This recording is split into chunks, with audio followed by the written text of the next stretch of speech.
Welcome to Lynn Cullen Live at pghcitypaper.com. Email your questions and comments to Lynn at pghcitypaper.com. Hello there and welcome to the Thursday edition of Lynn Cullen Live. It's March 29th, 2012. Again, Tom Sokolowski will not be joining us, I'm sorry to say. However, this is something that he informed me about yesterday afternoon. He's got all kinds of things going on, and he's heading off to New York for a few weeks tomorrow, and his apartment for some reason is sounded like they're ripping walls down. Anyway, he sounded like a harried homeowner and traveler. And he apologizes to anybody who may, in fact, miss him, and I know many of you will. But he will be rejoining us mid-April, which sounds like a long time, but is in fact not. So is just me today and my rage, just me and my rage. My rage at the Supreme Court. I hazarded to listen to a bit of the arguments yesterday, and granted, I am not in the habit of listening to the Supreme Court, so I don't know if if the tone that I heard in part from some of the justices yesterday is par for the course. But I found it extraordinarily offensive.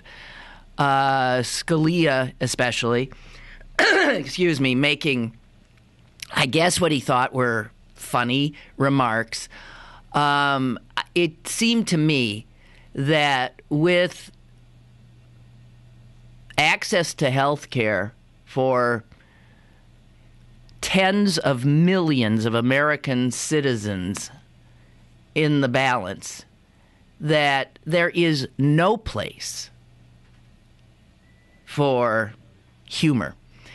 And the Chief Justice, Roberts, at one point suggested so much by saying something like, enough frivolity. He did. And I thanked him for that. That the burden that these justices should feel should sober them up to the point where making the kinds of quips that I might do for a living, or a Chris Potter or a Tom Sokolowski, it's close to reprehensible, given the import of this case, and as I said, the impact that it will have, their decision, on so many lives, literally lives. Because it is conceivable that if they strike this down, people will actually die, because we know that people have died in our country for want of access to care, health care. So,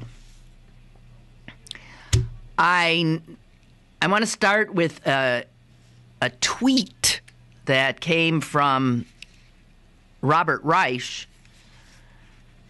I happened upon it, and I could see that he was feeling the same rage and despair that I was. Here is how he summed up yesterday's arguments, and I guess the prior 2 days too. Democracy? Anthony Kennedy decides if 30 million Americans get health care? Bernanke decides how many Americans have jobs? Congress decides nothing. This is our democracy. And he's right. So, it all comes down, maybe in fact, to one man, Anthony Kennedy. It doesn't matter. It doesn't matter. The Congress of the United States, which we thought was supposedly the representative body, and the executive branch. So these two bodies, the legislative and executive, got together and agreed on this. And now the court, and in fact might come down to one member of the court, can... Well, that is the system. And when it looks like it might not work the way I want it to work, I guess rage is usually in order. Just look at the folks still fighting Roe v. Wade how many years later. But what is clear watching this unfold is the activism of this court. And what's so funny is that the phrase activist judges is a phrase that was dreamed up by the conservatives to apply to liberal judges when they came out with decisions that were not welcome to the conservatives. So I guess an activist judge, let's be clear, an activist judge is any judge who doesn't share your politics. Or an activist judge is any judge who finds in a way that you would not find in a particular case. But that this Roberts Court is the most conservative court in our memory is a given. That this court is, without a doubt, the most activist court we've seen. I'll throw in the Warren Court. And you got to go back some 60 plus years to get there. I think a few people would argue the point. This is a court that gave us a president in Bush v. Gore. This is a court that gave us probably the most criticized decision that I can ever recall, criticized from all ends, all sides, in Citizens United. And that, of course, was the case that allowed for the political corruption to continue apace, and for corporations and PACs who are anonymous donors rich people can literally single-handedly, one rich person can single-handedly keep a presidential candidate up and running when the people keep saying, we don't want him, we don't want him, we don't want him, can keep him running because rich people's money speaks louder in this media age all too often than your puny voice. So this is a court that gave us Bush v. Gore and Citizens United, and in fact may now well be poised to strike down the effort that finally succeeded in trying to get our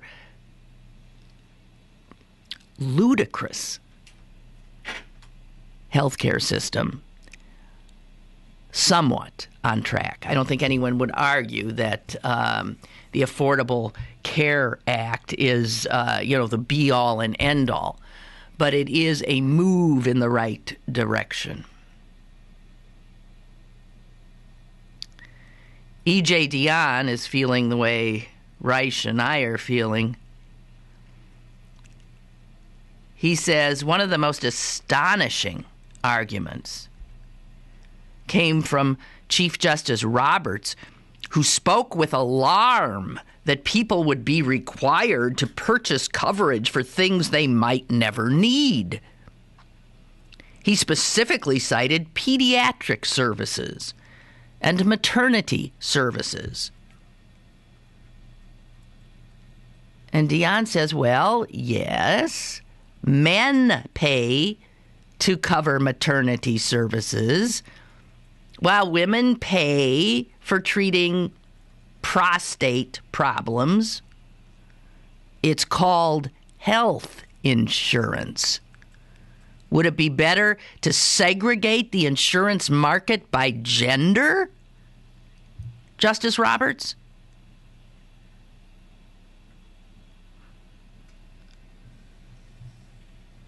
And something I said to Potter yesterday, Dion brings up too. The irony is that if this court and its conservatives overthrow this law, what they could well be doing is hastening the arrival of a much more governmental heavy system of health care. They could well be paving the way for a single payer system. So as I was trying to say yesterday, maybe that would be the silver lining here. Because if government simply used the taxing power to raise revenue and to have in fact, these are the words of Justice Kennedy, okay? He said it might be more honest if government simply used the tax power to raise revenue and to just have national health service, single payer system. Okay, so that's coming from Justice Kennedy, who may well be the deciding vote scuttling the law. He's saying, no, if it were a single payer system, we wouldn't be here and we wouldn't be we wouldn't be poised to strike it down.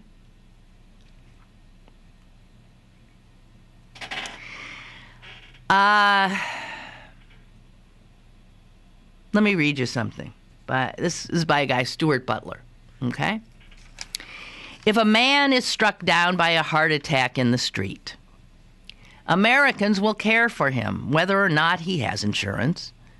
If we find that he has spent his money on other things rather than insurance, we may be angry, but we will not deny him services, even if that means more prudent citizens end up paying the tab.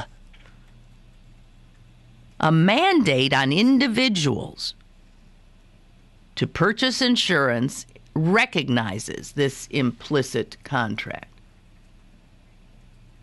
That's what the White House is arguing. That's what the Congress said, too, when it passed this.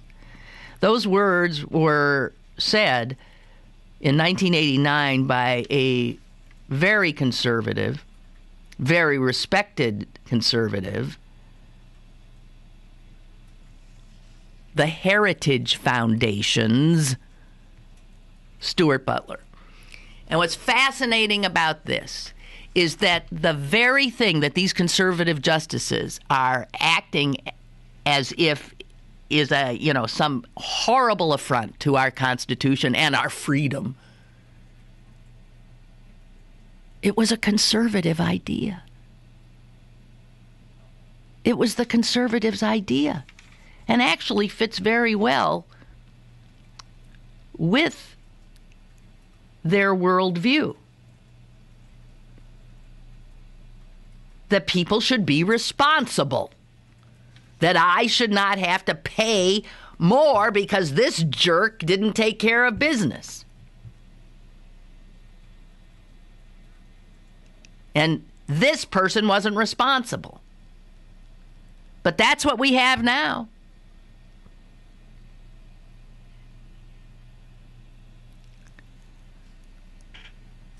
Dion says, liberals should learn from this, that there is no point in catering to today's hardline conservatives. The individual mandate was a conservative idea that Barack Obama adopted to preserve their much vaunted private market in health insurance rather than to move toward a government-financed, socialistic, single-payer system. And look what he gets. Look look what he gets from conservatives. Hardly gratitude, but in fact, charges that he's a socialist, stealing their freedom for having the gall to adopt their very own proposal. There's a reason that Romney, and Santorum's right about this, is not the best guy for the Republicans to put up right now.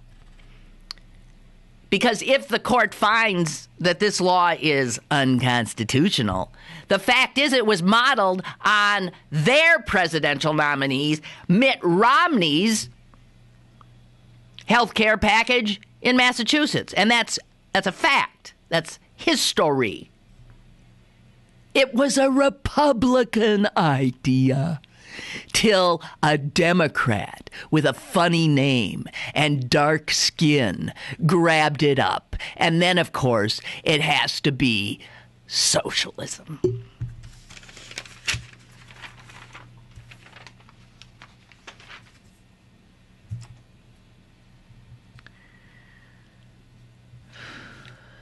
I don't know. It's beyond me. I mean, I never... Okay, one other thing. And this will blow your mind. Okay? Ready? This is from the LA Times. This is a little bit old. This is from last November, but somebody happily dug it up. I don't know why it didn't get more attention at the Times. Well, it did get attention at the Times. At the time, excuse me. So the day that the Supreme Court decided that they would wade into this issue, the day that the court, behind closed doors, got together and decided whether or not they would deal with this extraordinarily politically divisive issue in a presidential election year, that very day, two of its justices were wined and dined at a dinner sponsored by the very law firm that was to argue the case before the court.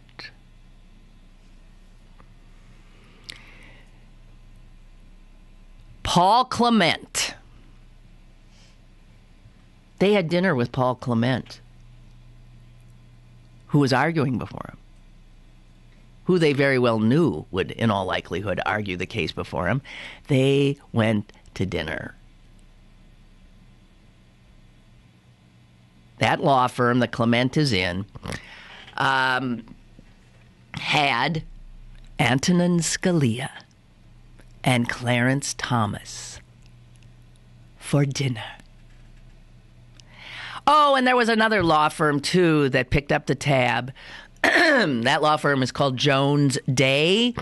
Oh, how shocking. Jones Day represents one of the trade associations that also challenged the law, the National Federation of Independent Businesses.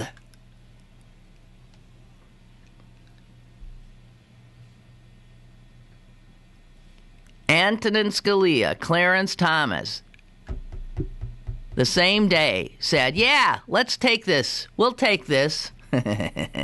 We'll decide this. And we'll put this out right in the very midst of the presidential campaign. And, oh, sorry, I have to go now. I'm having dinner with two of the lawyers who will be arguing the case against the law before me. Stinks to high heaven. One other thing to send your way, and this is from a gentleman who was Solicitor General under the Reagan administration, so this is no liberal. His name is Charles Freed.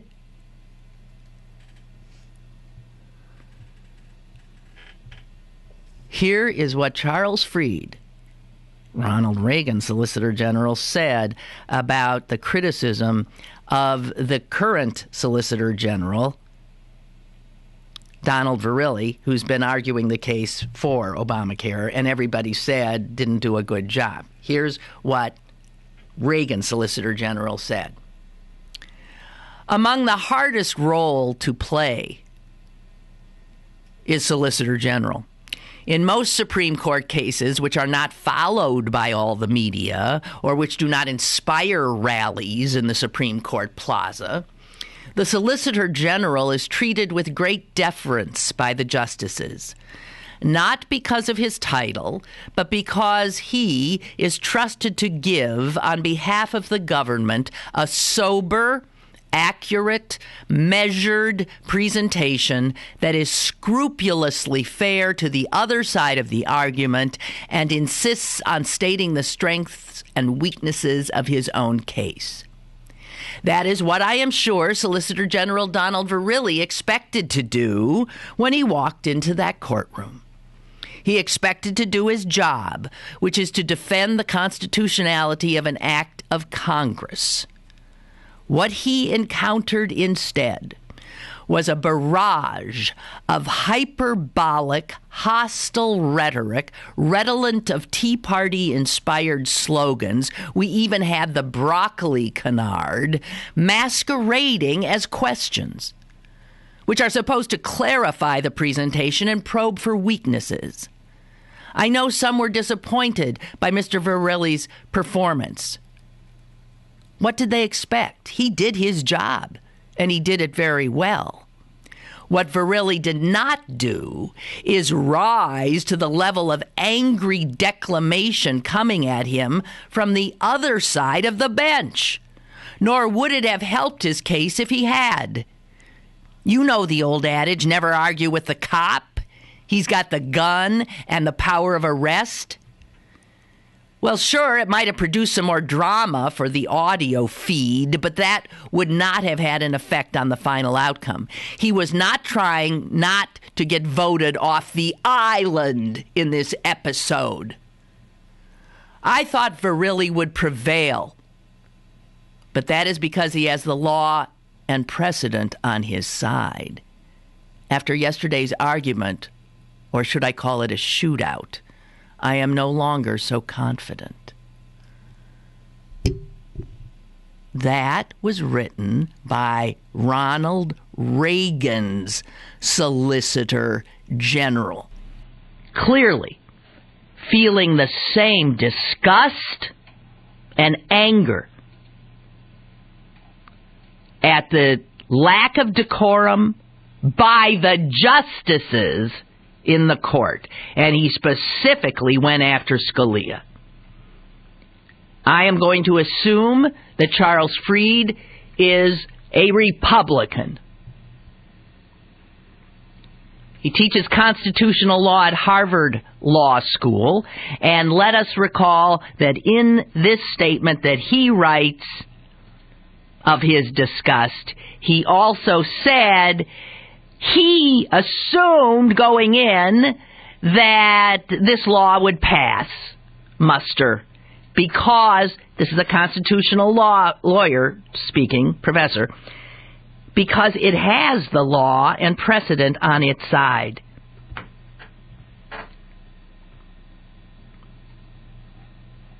So what does that tell you about Scalia and Alito and the rest? This is the very definition of an activist judge who's openly in bed eating the food of one of the sides in this historically important case, ridiculing the government's case.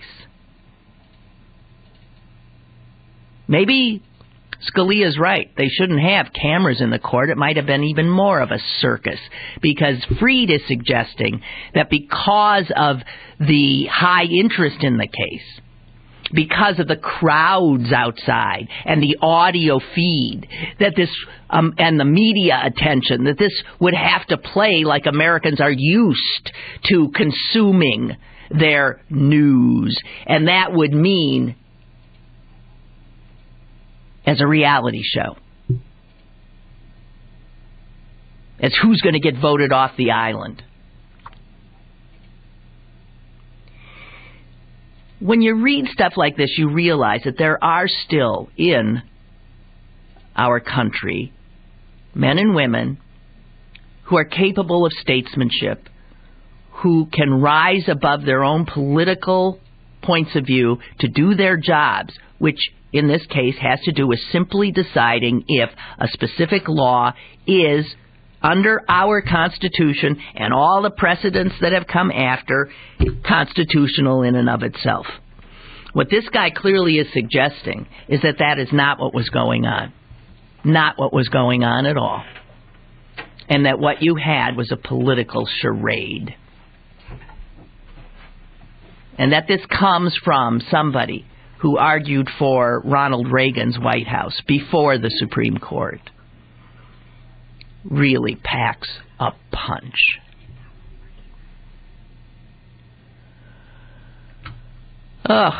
Okay.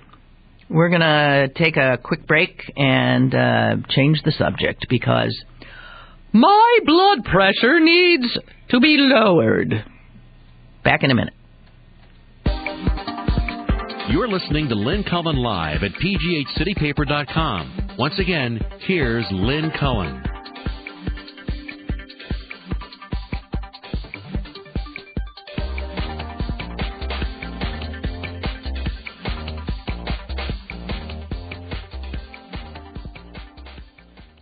If your walls could talk, what would they say? I have held 4 generations of photographs. I display 10 cuckoo clocks, all set to the wrong time. I have had dishes thrown at me. I have been drawn on, cleaned, drawn on, cleaned, drawn on. I have caused the gradual decline of a child's IQ. I have given a 4-year-old a speech impediment. I am the reason a first grader constantly yells out. Just because you can't see lead paint doesn't mean it's not on walls, doors, windows, and sills. Today, lead paint poisoning affects over 1 million children. If your home was built before 1978, your family could be at risk. Let's make all kids lead-free kids. Log on to leadfreekids.org or call 800-424-LEAD. I am the root of a child's violent behavior. Brought to you by the Coalition to End Childhood Lead Poisoning, EPA, HUD, and the Ad Council.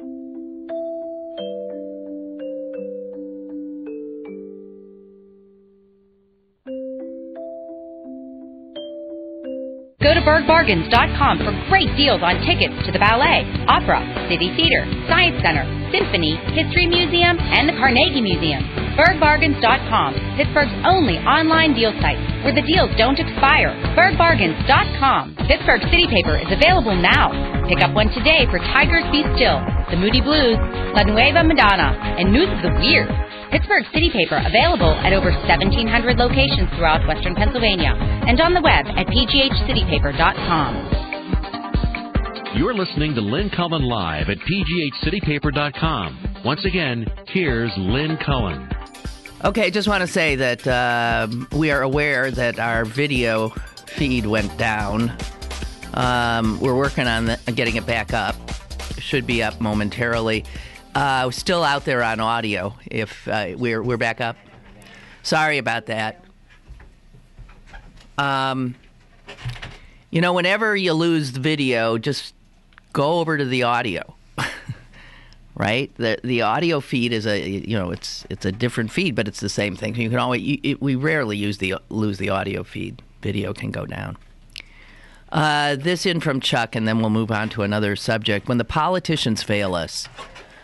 When our biases fail us, the courts, Supreme or otherwise, must serve as that one entity that can cast biases aside and decide what is right.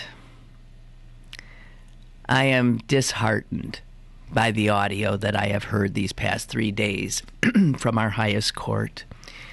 Indeed. And then he points out another story, and perhaps you didn't see this, but Why aren't I surprised about this? Speaking of the court now as a polluted, corrupted, biased institution, which there was plenty of evidence of in the last 3 days. Here, in the federal court here, there is a justice. What a misnomer. U.S. District Judge Arthur Schwab.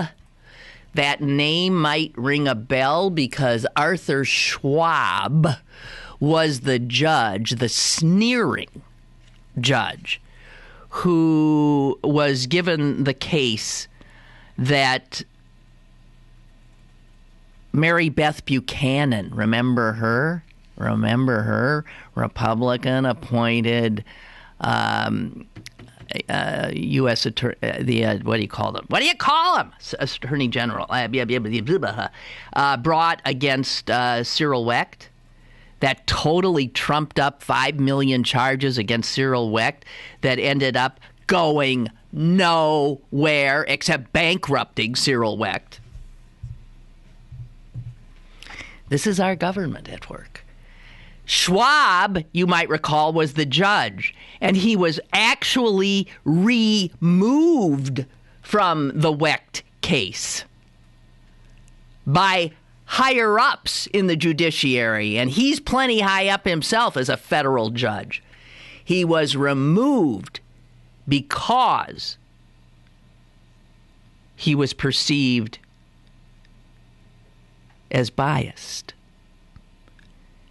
If you recall the case at all, there were remarks he made from the bench that were so unbelievably injudicious that you could swoon.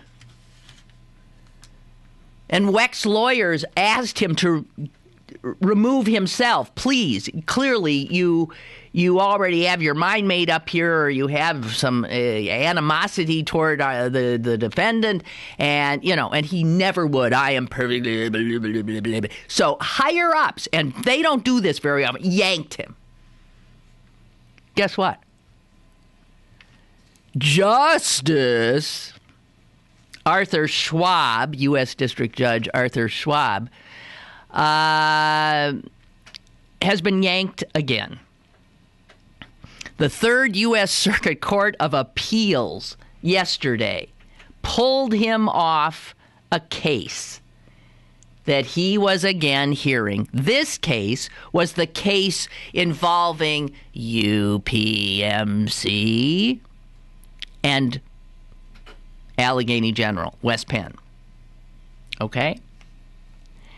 And the folks from West Penn had been, like Cyril Wecht's attorneys, squawking and screaming that the judge was consistently exhibiting a bias against them in the courtroom, mischaracterizing their positions, doing all kinds of stuff, not his job, or even if you could say it was his job, not his job very well.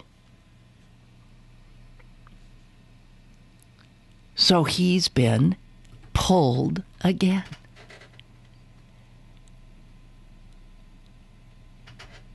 Now that's fascinating. Does this guy hold his job? What? You get appointed to the federal court, you're in for life? God knows what we're paying this SOB, this self-important jurist. But he clearly doesn't do his job very well.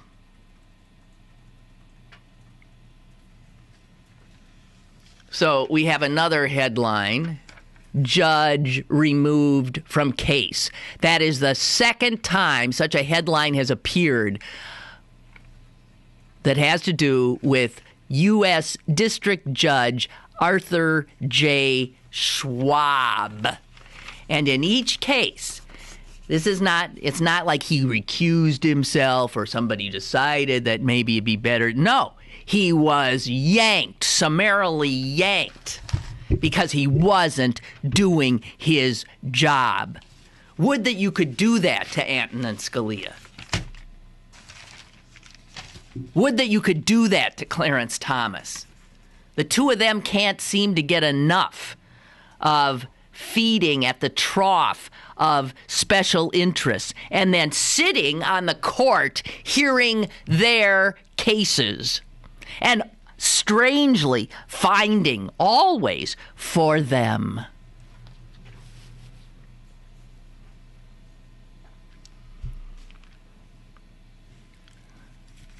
Another quick little sidebar, dying to know more about this, but very little information here.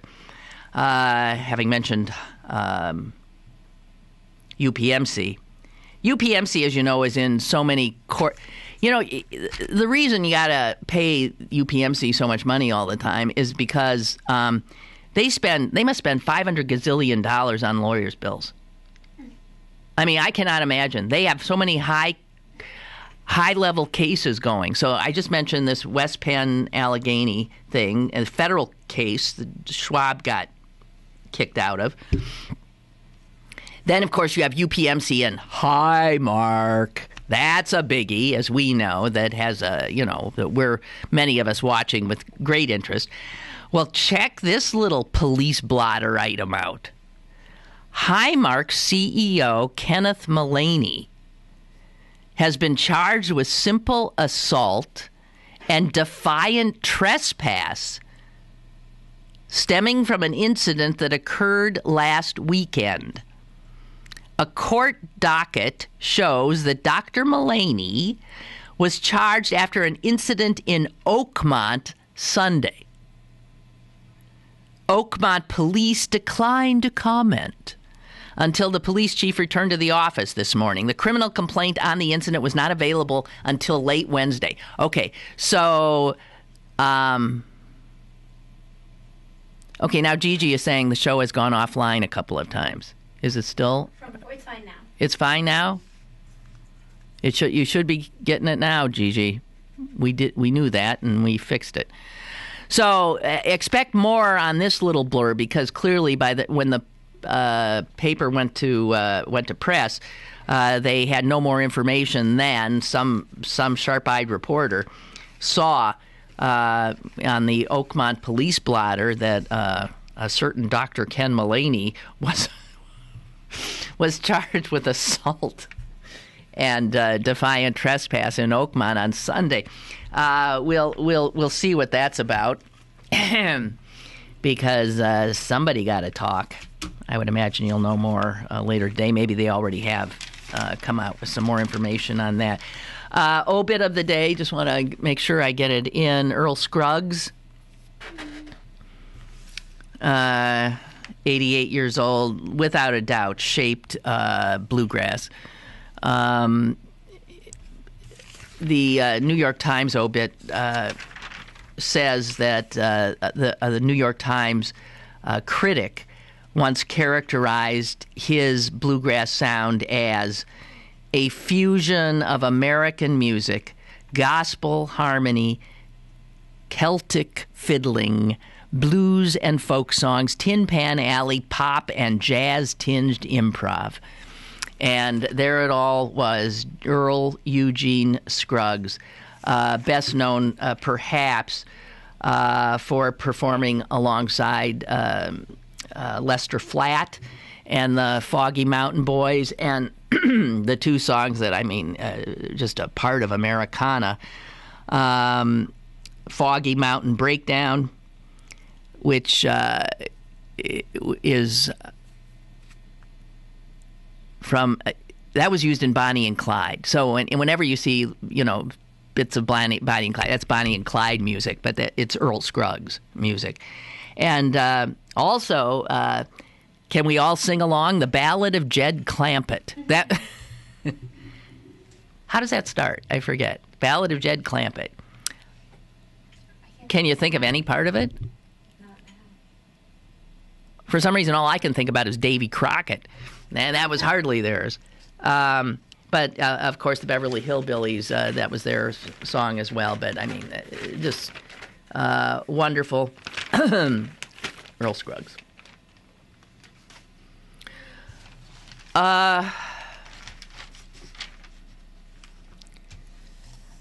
You know, here at home, we're talking about a war against women a lot because there seems to be one. Okay, I'm getting a lot of people saying I'm knocked offline, but I hope, some of you have been telling me I'm knocked offline. Please then tell me that you got me back, because I need to know that. Because as far as we know, I am back. When I get knocked off, Jess certainly knows. And she had immediately the proper people. What? People on Facebook are saying that it's back. Okay. And the one guy put some of the lyrics to the Beverly Hillbillies. Okay, give me a lyric to the Beverly Hillbillies. Listen to a story about a man named Jed. Fad. No, Davy Crockett. Why do I keep coming up with Davy Crockett? It's all the same to me. Okay, let me just totally freak you out here. I take you to Afghanistan. The Human Rights Watch has come out with a report. Listen to this. We talk about the war on women here. The women of Afghanistan would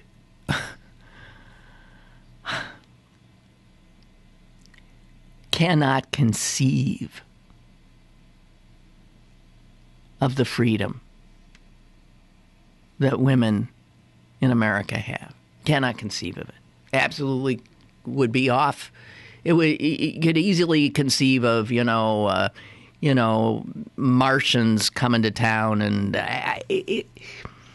so different is their world, their lives. You want to hear this is, I'm not saying, and I don't want to discount how women are exploited and used as, political fodder in our country. Listen to this. Here's a woman named Asma. She's 36. She ran away from her husband after he beat her, threw boiling water on her, gave her a sexually transmitted disease, and announced that he was marrying somebody else. Okay? Give you another one. Fauzia. She's 15 years old. She ran from her abusers and took refuge with a family that then drugged her and forced her into prostitution. Let me give you a 16-year-old, Galpari. She was kidnapped off the street by a stalker. She had the courage to stop a policeman. She was jailed.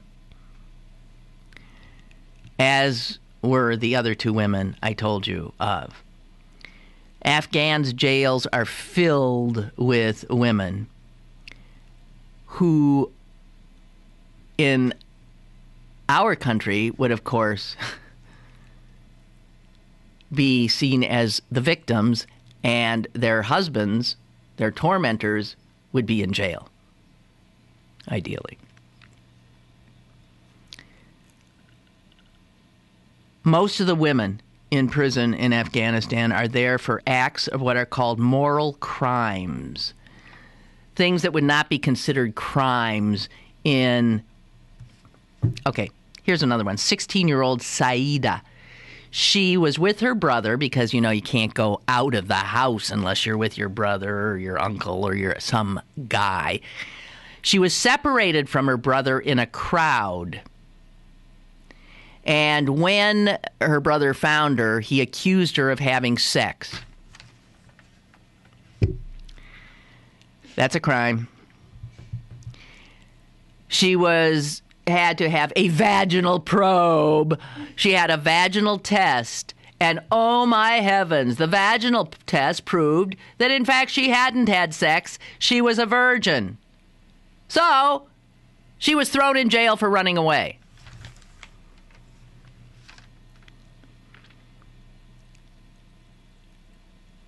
Here's another woman.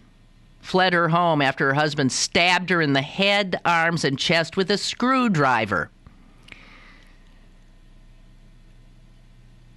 The court said her injuries were not severe enough to charge her husband because she had not died.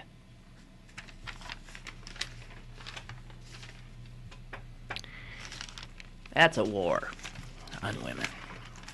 Wow. And I ask you again, our presence there is not going to...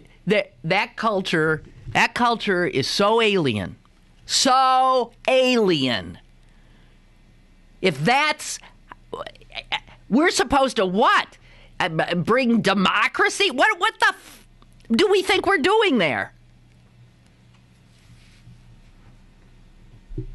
As I said, those poor women, those poor women could not conceive of our lives. And you know what? Reading about theirs, we cannot conceive of theirs. And yet, we have young men and women dying over there for what seemed like an okay reason 10 years ago. But now the reason sort of escapes me. Does it not you? And you wonder why. You wonder why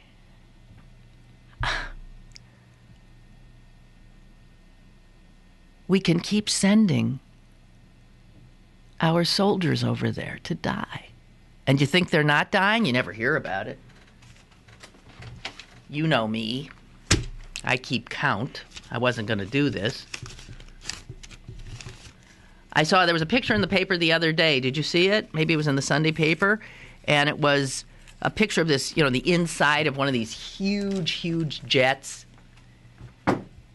There was a front row with there were 7 seats across, and then there was soldiers as far as the eye could see, and then all along the side of the transport plane, more soldiers, the latest American fodder going over there.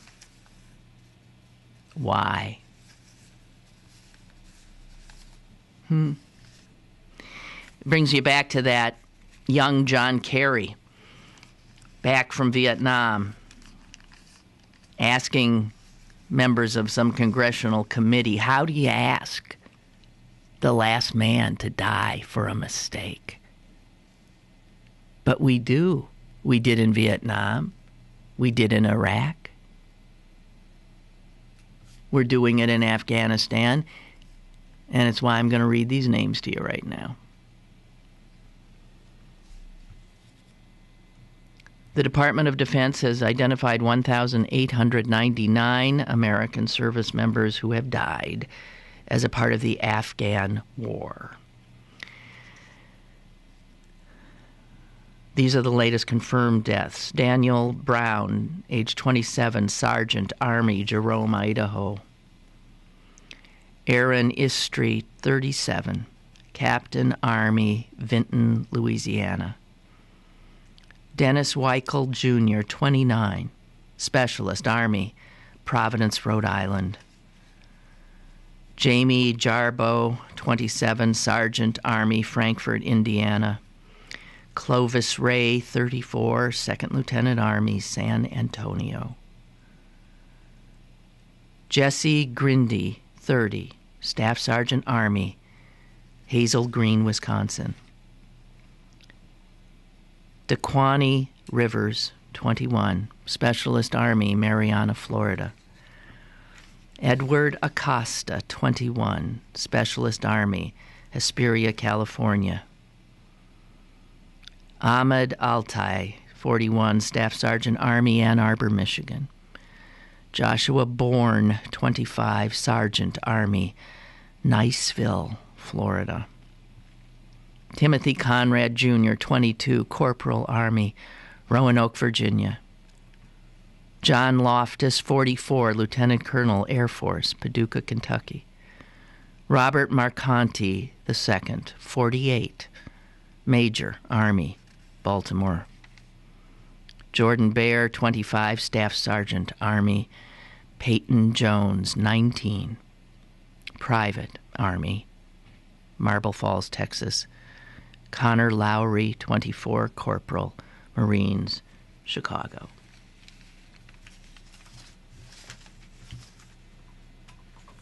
And there will be more. Well, the Washington Post. I just want, and then I want to get into the UPMC shooting a little bit, because the information that has come out now about the warnings that were coming from as far as California about the gunman just weeks before he killed and maimed, how they apparently were discounted by UPMC. Also, incidents at Shadyside Hospital where he wielding a baseball bat on 2 occasions, and the Pittsburgh police never knew about it. So this was a guy known to UPMC. And somehow they did nothing. They did nothing. Before I get into that, I just want to quickly note, because it just passed my eye and I forgot to share it with you. The Washington Post reporting on the Supreme Court actually goes so far as to say, and I find this so, I mean, this would be so breathtaking. It would there would be riots in the street. But listen to, it's the second paragraph of the Washington Post's article on the Supreme Court case. Justices on the right of the deeply divided court appear at least open to declaring the heart of the law unconstitutional, voiding the rest of the law, and even scrapping the underpinnings of Medicaid, a federal-state partnership that has existed for nearly 50 years.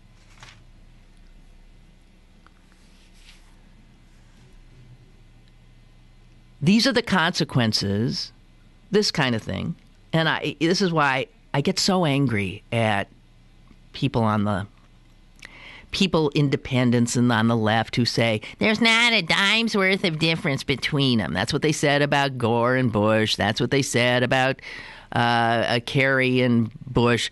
They're all, and sure, there are plenty of places where you can, I can make that argument. No, I can never make that argument, because there is more than a dime's worth of difference. And what I have always said is, I'll tell you where you see the difference and where it affects your life. And that's Supreme Court. The president appoints the court. And George W. Bush may be gone, but what he did to that court, we will live with for perhaps the rest of our lives. And so you have people on the court now who are such ideologues. And they're part of this new conservatism that wants to repeal the 20th century. So that quite clearly that they're even thinking Medicaid, how did that even pass constitutional muster? Before these guys are done, rather than having more Americans with access to health care, you might have more Americans without access to health care. That's how retrograde these people are. So keep on saying there's not a dime's worth of difference. Vote for Ralph Nader instead of Al Gore, and you get this court.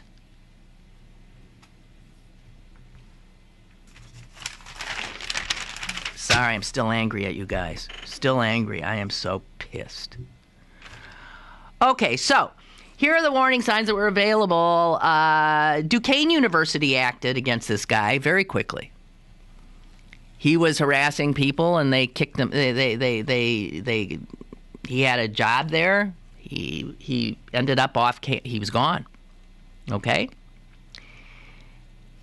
But now it turns out that he, as I said, threatened employees at UPMC Shadyside twice with a baseball bat. He threatened his primary care physician at UPMC. So much so that that doctor tried to have him committed and then said, I ain't going to treat you anymore. We're done. We're done.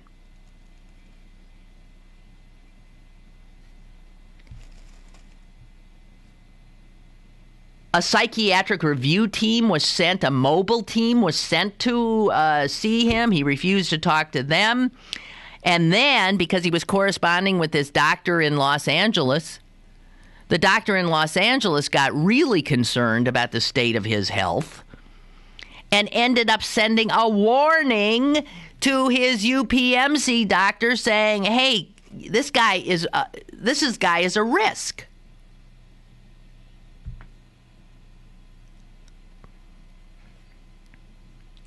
So, a doctor at UCLA took more action than the doctor at UPMC. A doctor 2,000 miles away took more action than the doctor at UPMC. 2 weeks before the fatal rampage, the doctor here got this message from the UCLA doctor. What was done? Apparently nothing.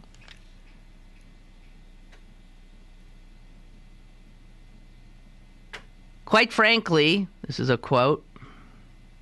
This is from the DA. It appears that in February, when Mr. Schick threatened hospital employees with a bat, it should have become a police matter. It did not. The DA again, if there was a knowing disregard or reckless conduct that supports some kind of theory, we'll cross that bridge when we come to it, saying that UPMC is not out of the woods here. Here's what UPMC says. See if, you know what? An automaton could have shown more feeling than what UPMC says. Listen to this. UPMC. This is said by UPMC. We look forward to discussing this case with the district attorney should he believe anything is worth pursuing. Should he believe anything is worth pursuing? Wait, he is not done. We believe all our superb professionals acted responsibly and professionally. And UPMC wonders why we hate their friggin' guts. Okay, so a guy shows up with a bat at Shadyside twice, and UPMC never contacts the Pittsburgh police. And yet, the same day he showed up with a bat at Shadyside, he emailed this doctor in UCLA. The doctor in UCLA, who didn't even see him with a bat. His antenna go way up. He's not even a shrink. He's a gastroenterologist. And he says, whoa, this guy's scary. I wonder if the people in Pittsburgh are paying attention. The fact is, they weren't.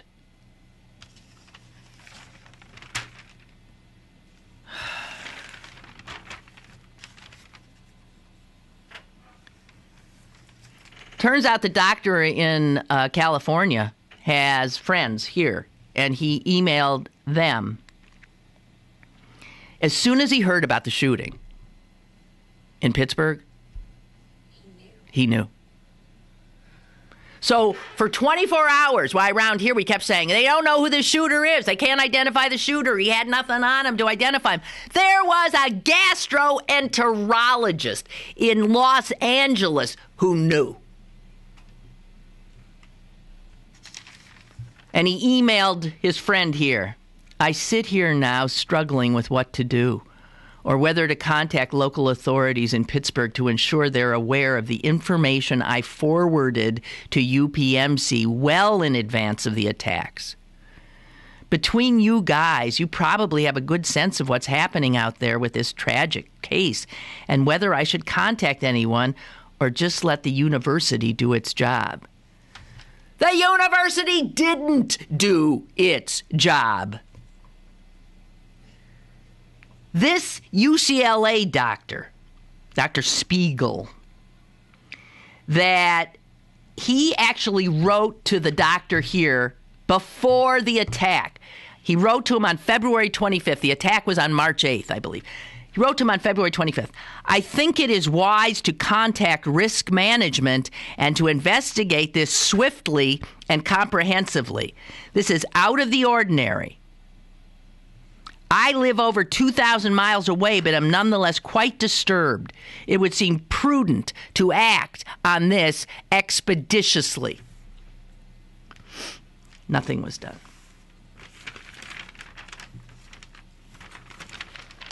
And somewhere I saw, this is very hard on the 25-year-old man who was killed, his parents, because they're seeing this now. And his father was quoted somewhere in the paper as saying, I don't think he had to die. He's starting to see that UPMC appears culpable here. So those attorneys at UPMC, they got all these big cases they're going, Highmark, Allegheny General, they're suing everybody left and right. There are judges being thrown out, and they're going to have a case here, too. They should. Okay, I've gone over. Sorry. Enjoy your day, and I'll be back tomorrow. Bye.